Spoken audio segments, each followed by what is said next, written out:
Olá, pessoal. Infelizmente eu não pude estar aí presente com vocês, mas aí está minha contribuição. Eu gostei muito desse livro, é um handbook, Student Engagement Techniques, de Elizabeth Berkley, no qual ela une tanto a teoria quanto a prática.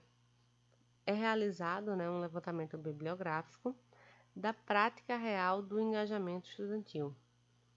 Então ela traz na segunda parte do livro algumas dicas e estratégias voltadas para o engajamento. São em torno de 50 dicas e estratégias.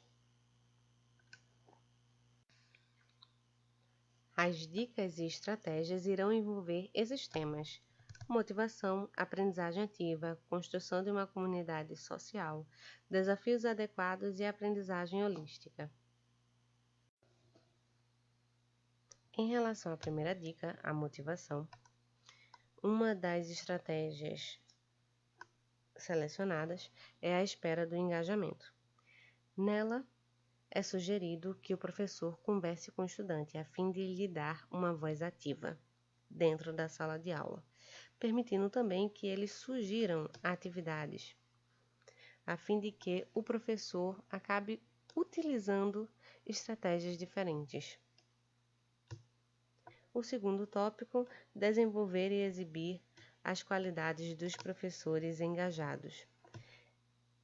É considerado extremamente importante a personalidade, o comportamento docente, o entusiasmo do professor em sala de aula, porque isso vai influenciar totalmente o engajamento do estudante, tanto com a disciplina quanto com o conteúdo, pois sempre é extremamente observável a paixão que o professor demonstra pelo seu próprio trabalho.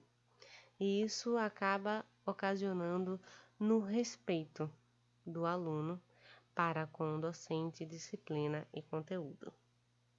O terceiro tópico, o uso de estratégias behavioristas de aprendizagem por recompensa ao invés do comportamento.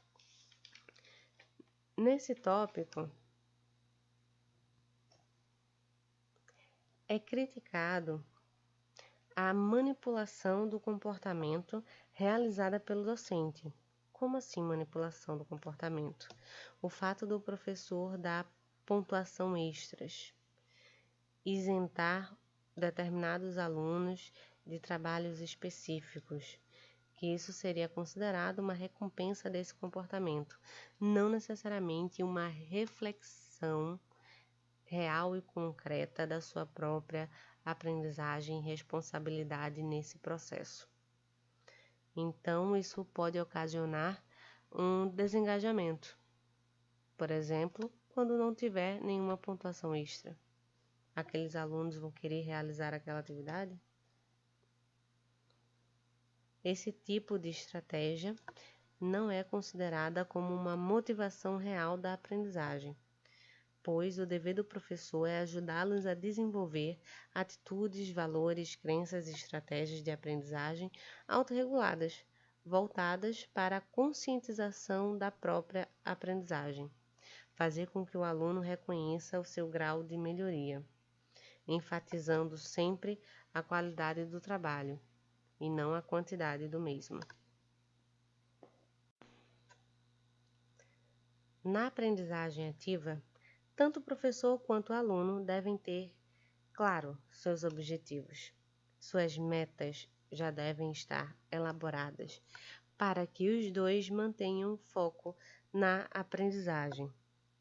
Em uma aprendizagem resultante de uma atividade e não focando na atividade em si.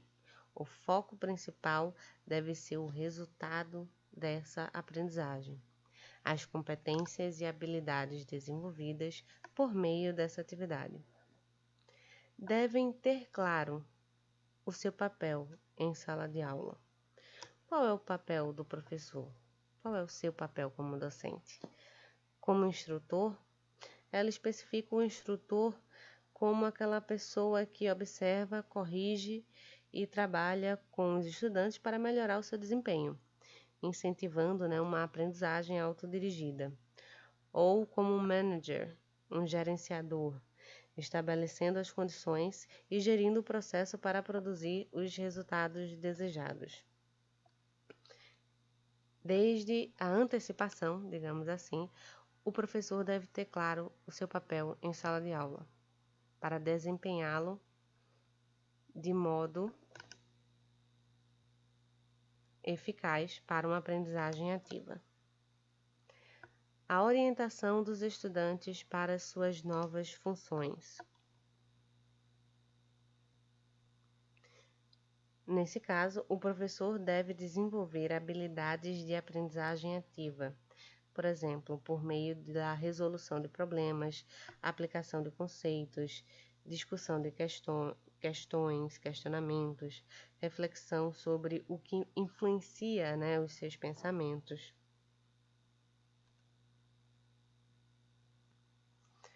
Um dos pontos questionados, que eu achei super interessante, é que é comentado que alguns estudantes podem não saber fazer essa mudança.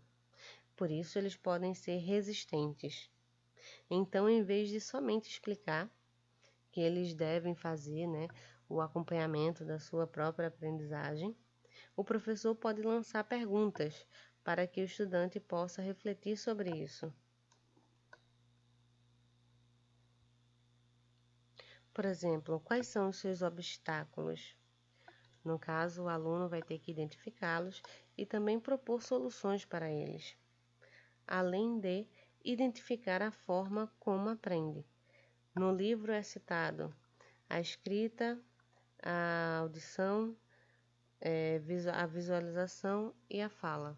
No caso, os estilos também de aprendizagem. Voltando novamente para a identificação desses estilos, a fim de auxiliar na sua própria aprendizagem. Um outro ponto é ajudar os alunos a desenvolver as estratégias de aprendizagem.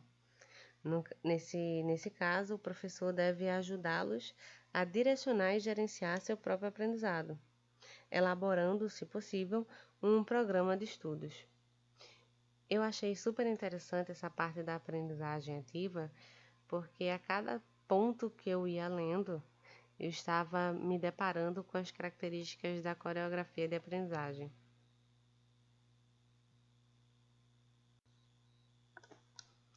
A construção de uma comunidade. No livro, se refere à construção de uma comunidade social. A participação nessa comunidade faz com que o aluno se sinta parte de algo, que ele não se sinta sozinho. Por exemplo, ele se sente bem-vindo, ele se sente valioso.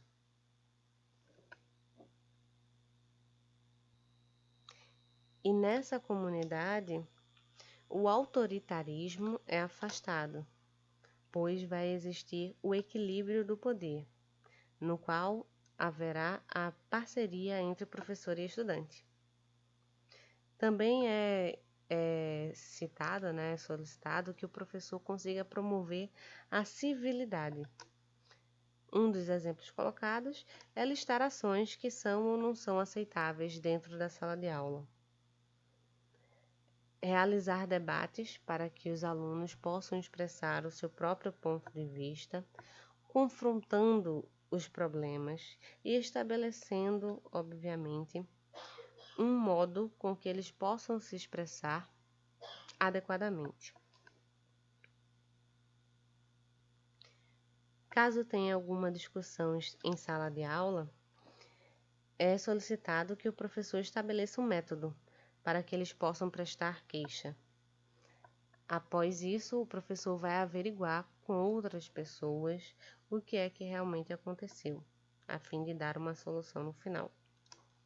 Um outro ponto é um curso presencial ou online que ofereça o suporte a essa comunidade social, a fim de que eles possam ter uma flexibilidade maior, uma comunicação não limitada aos conteúdos do curso. Eles também podem conversar online sobre outras coisas, sobre outros temas.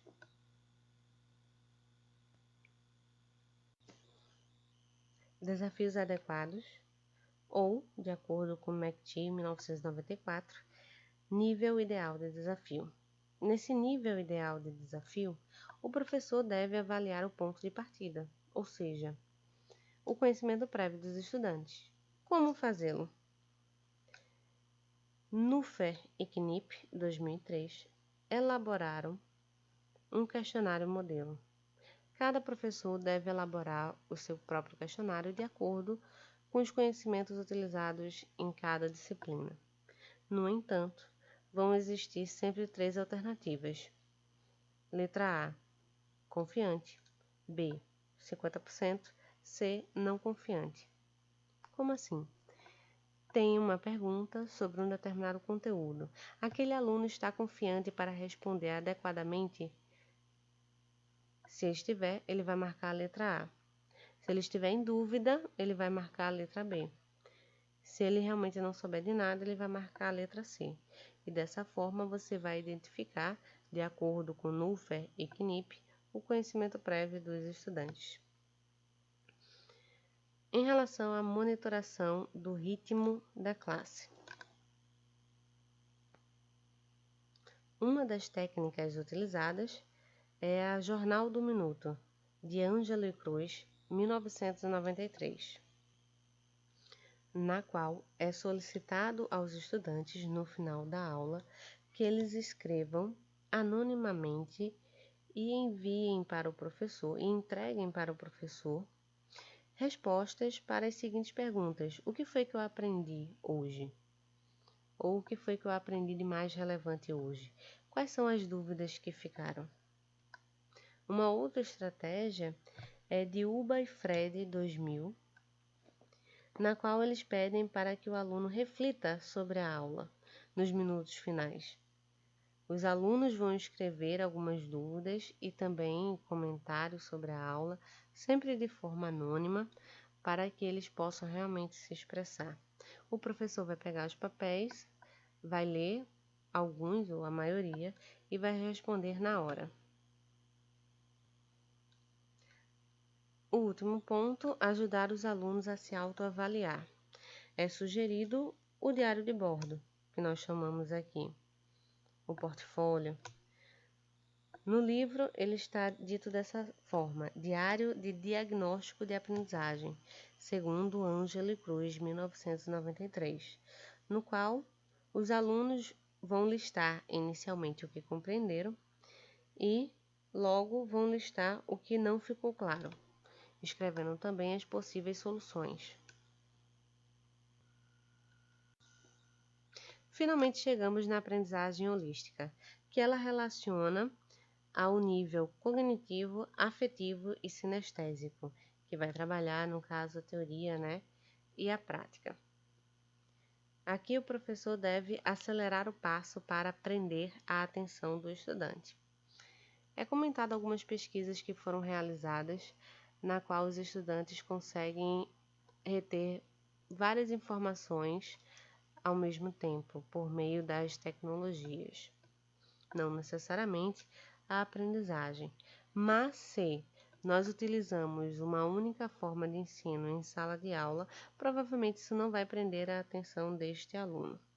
Por isso que o professor deve ser dinâmico em sala de aula, modificar sempre as multimídias utilizadas. Poucos slides, utilizar música, curtas, um snap, uma coisa rápida, apresentar um conceito, discuti-lo, aplicá-lo, criticá-lo, reformulá-lo, desenhá-lo, por exemplo, graficamente, um mapa mental, etc. Oferecer opções de aprendizagem não lineares. É justamente a variedade de processos paralelos para a aprendizagem do estudante, que ele mesmo pode estabelecer em conjunto com o professor. Permitir que ele possa escolher e desenvolver, no caso, o seu próprio caminho. Segundo ele, Chemi, acredito que a pronúncia é essa, 2004, que eu acho que também essa parte se aproxima da coreografia de aprendizagem. Usar os princípios do Design Universal, que é o UDL, Universal Design for Learning, de Burgess Taylor, alguma coisa assim, 2008, no qual nós devemos trabalhar, né, com conteúdo inclusivo e sem barreiras.